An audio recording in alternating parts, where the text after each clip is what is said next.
Salut à tous et bienvenue sur la chaîne.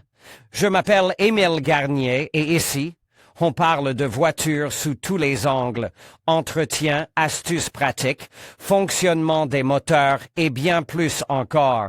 Si vous voulez mieux comprendre votre véhicule et éviter les erreurs coûteuses, vous êtes au bon endroit.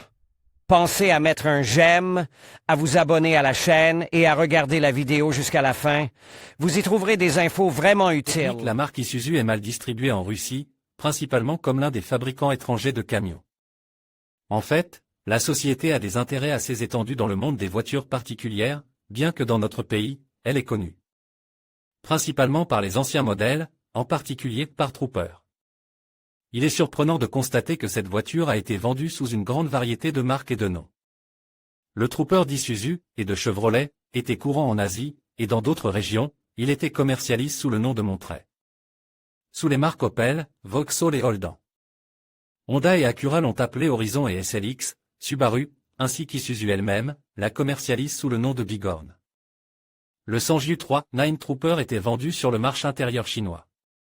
En fait, le SUV a été assemblé au Japon, aux États-Unis et aux Philippines. La deuxième génération de Trooper est un véritable classique.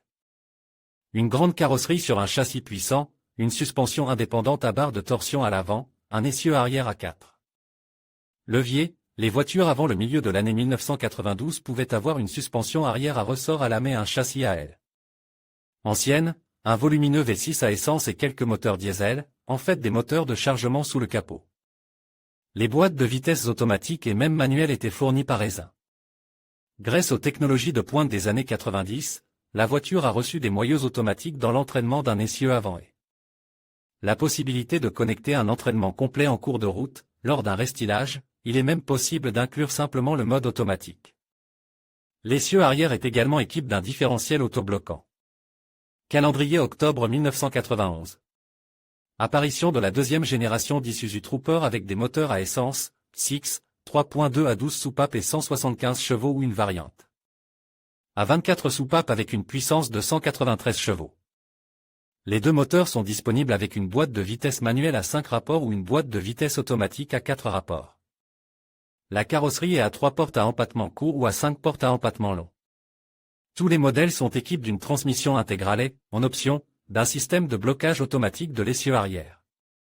Dans les versions régionales, la voiture peut être à propulsion arrière. Mars 1992.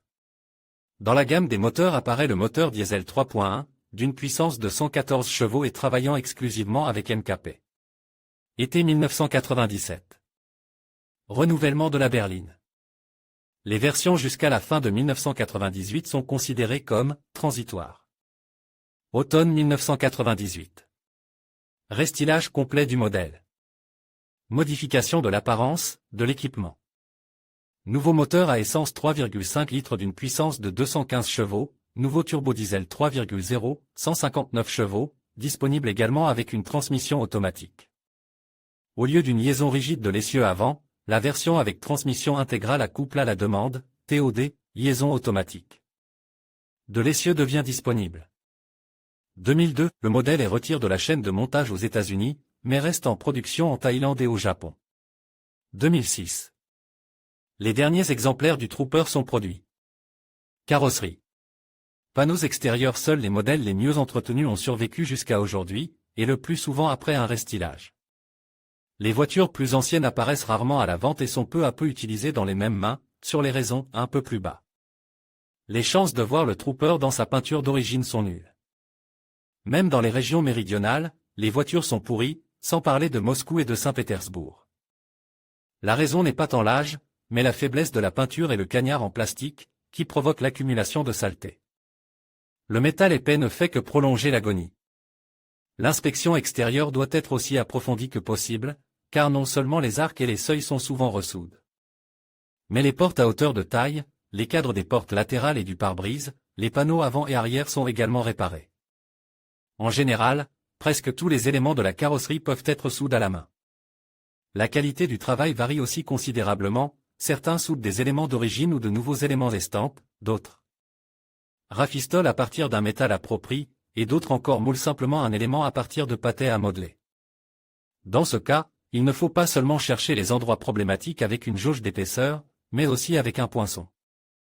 Comme à l'époque soviétique. Il convient également de prêter attention à la qualité de la peinture et du travail en général, à la présence de panneaux en plastique. Feuillage, et au fait que les joints en caoutchouc ont été enlevés lors de la peinture. Plus il y a de signes de réparation bon marche, plus les dépenses seront importantes. Le fer d'origine est franchement cher, et il est presque impossible d'en trouver d'occasion. Il ne s'agit pas de la voiture la plus populaire, tout est littéralement en pénurie. Les jeux de carrosserie sont initialement importants, ce qui n'est pas un indicateur. Mais soyez vigilants, vérifiez la géométrie des ouvertures, l'état des principaux joints de soudure dans les ouvertures est assuré. Vous qu'il n'y a pas de fissures. La carrosserie est faible par rapport aux normes actuelles, la rigidité en torsion n'est donc pas grande. Les traces d'exploitation tout-terrain doivent être recherchées avec soin. La saleté dans les cavités internes et les longerons du cadre augmente toujours considérablement les coûts d'exploitation. Le dessous pour un tout-terrain à cadre, le principal élément de puissance est le cadre lui-même. Le cadre du Trooper est puissant, avec un profil ferme et une forme complexe. Dans la meilleure tradition anglaise, si vous voyez ce que je veux dire, ce dont nous parlons, comme tous les cadres à longerons fermes. Ils se dégradaient avec le temps. Les principales zones problématiques se situent au niveau de la traverse arrière, la section qui va des supports des stabilisateurs centraux et du support du bras inférieur arrière jusqu'au support du ressort. À cet endroit, la partie inférieure du longeron pourrit et se fissure souvent, et si le cadre est surcharge en torsion, il commence à se fissurer dans la zone de la traverse. L'avant du cadre est un peu mieux, sauf que la traverse sous les radiateurs s'affaisse. Très souvent, le cadre a déjà été ressoudé à l'aide de tubes de section rectangulaire. À droite, sous le haillon, le numéro d'identification du véhicule, VIN, est imprimé sur le châssis et disparaît souvent littéralement. De plus, à côté du numéro, il y a un point problématique où le cadre est constamment soudé. C'est pourquoi il y a si peu d'Isuzu Troopers en vente. La plupart d'entre eux sont en immatriculation éternelle, c'est-à-dire qu'ils ne peuvent être rématriculés qu'avec l'aide d'un expert, et encore, avec beaucoup de chance. Il est juste de dire qu'en général, la qualité de l'exécution du châssis est meilleure que celle du même Mitsubishi, mais en raison de la rareté des machines, il y a beaucoup plus de problèmes en cas de casse, et l'âge fait des ravages. Dans les machines de sortie jusqu'à 98 ans sur un cadre déjà habituellement les patchs sont pseudo-patchs. Hélas, il n'existe que très peu d'exemplaires dont le cadre est traité et entretenu normalement. Lors de l'achat, il faut avant tout regarder l'état du cadre et ses numéros. L'inspection du dessous de la carrosserie doit être effectuée sur un pont élévateur et après avoir lavé les arches. Car ici, tout pourrit. Tout d'abord, bien sûr, les seuils et la partie inférieure du pilier central souffrent. Il est nécessaire d'enlever les caches au fond des ouvertures des portes et il serait bon de pénétrer dans les cavités des seuils. Avec un endoscope pour comprendre comment et ce qui s'y réparait. Même sur les SUV postérieurs à 2002, les seuils sont souvent déjà en place. Les arches présentent également de nombreux problèmes, le métal étant pourri de part en part. Mais il s'agit là de choses mineures, l'état des planchers est plus important. Même dans les voitures des dernières années de production, les planchers peuvent manquer presque complètement, y compris dans le coffre. Dans l'habitacle, les barres transversales de la carrosserie, les points de fixation des supports et le dessous de la carrosserie pourrissent presque partout. N'ayez pas la flemme de tout inspecter méticuleusement, même si la voiture est extérieurement presque impeccable. Soulevez les tapis, vérifiez s'il reste du métal sous le pont élévateur. Seules les voitures circulant dans les régions méridionales et n'ayant jamais connu la neige et l'hiver peuvent faire l'objet d'une attention minimale. Équipement de la carrosserie. La voiture est fabriquée en Kondovo, mais l'âge et la pénurie de pièces détachées compliquent grandement son utilisation. Dans les exemplaires relativement récents, tout va relativement bien, mais dans les vieux exemplaires, les éléments décoratifs de la carrosserie sont perdus, les mécanismes auxiliaires sont souvent usés.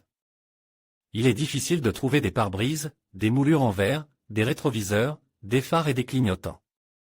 Les phares d'avant 1998 avaient un design extrêmement conservateur avec un corps en métal et finissent par perdre leur étanchéité. En raison de la corrosion de la jonction entre le corps et le verre. L'accès difficile à la pompe à essence oblige les propriétaires à scier des trappes dans le plancher du coffre pour y accéder ou à installer une pompe à essence externe au lieu d'une pompe submersible. Les vitres électriques sont encore disponibles à l'état neuf, et c'est un miracle. Il est vrai que le prix de 20 000 roubles déconcertera certainement ceux dont la voiture est 10 fois plus chère. Et il n'y a presque plus de lève-vitres dans les parcs à ferraille. La conception du levier est extrêmement fiable, il suffit de changer les douilles dans les guides.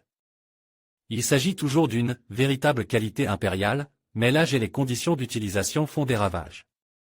Il est parfois possible de trouver des éléments dans les entrepôts GM pour Opel Montray, parfois dans les marches opus étrangers. Mais en général, assurez-vous que la voiture que vous convoitez est aussi complète que possible, car trouvez des éléments de carrosserie. Pour elle relève de la quête. Pas en vente pièce prix d'origine prix de la non-origine de carrosserie phare avant pas en vente Pas en vente pare-brise pas en vente vendeur 9056 L avant 76 089 pas en vente pare-choc avant 61 947 pas en vente capot pas. En vente pas en vente salon le Trooper de la version Post 1997 possède un très bel intérieur, empreint d'un conservatisme sain et d'un style asiatique. Le volume intérieur est agréablement surprenant, il y a suffisamment d'espace en hauteur, ce qui est rare dans les voitures à châssis. Le design intérieur des premiers Troopers est de passe, mais les matériaux ne sont pas mauvais, surtout si vous aimez l'abondance de plastique noir et de velours préféré des Japonais. En ce qui concerne la résistance à l'usure, tout n'est pas mauvais, certains exemplaires sont décemment conserves. Et pourtant, comptez sur un excellent état, même si les voitures coûtent plus d'un demi-million, ce n'est pas nécessaire. D'un point de vue technique, tout est extrêmement fiable, même les radiateurs du chauffage ne meurent que rarement. Il n'y a pas de panne massive, sauf qu'il est difficile de trouver une voiture avec un climatiseur en état de marche, les compresseurs sont tombés en panne depuis longtemps, il n'y a souvent plus de condenseur ni de conduite d'alimentation. Mais là encore, ce n'est pas la qualité qui est en cause, mais la durée de vie et la pénurie de pièces détachées. L'électricité dans le Trooper est simple, et la plupart des pannes sont dues au vieillissement du câblage et du plastique. Les alternateurs s'usent également. Il est traditionnellement difficile d'acheter des pièces neuves. La plupart du temps, les propriétaires sont confrontés à des problèmes de câblage du moteur, de faisceaux de porte et de défaillance. Des relais, qui sont nombreux. En raison de la nature des SUV, certains problèmes surprennent, tels que l'oxydation des boîtes à fusibles de l'intérieur, l'effondrement du tableau de bord, la corrosion du câblage intérieur et la rupture des faisceaux en raison de l'effondrement de la carrosserie. Le bilan s'il y a un numéro sur le châssis et que la carrosserie est relativement intacte, vous pouvez prendre ce vieil Isuzu. Il suffit de se poser la question, pourquoi, au préalable. Bien que le Trooper ne soit pas une mauvaise voiture et qu'il ait une bonne capacité de franchissement, il avait une grande réserve de fiabilité il y a 25 ans. Hélas, aujourd'hui, ce n'est pas le choix le plus pratique en Russie. En conclusion, l'Isuzu Trooper 2, avec son kilométrage élevé, présente des défis uniques, notamment des carrosseries sans plancher, des plaques de mastic et un numéro d'identification du véhicule qui disparaît.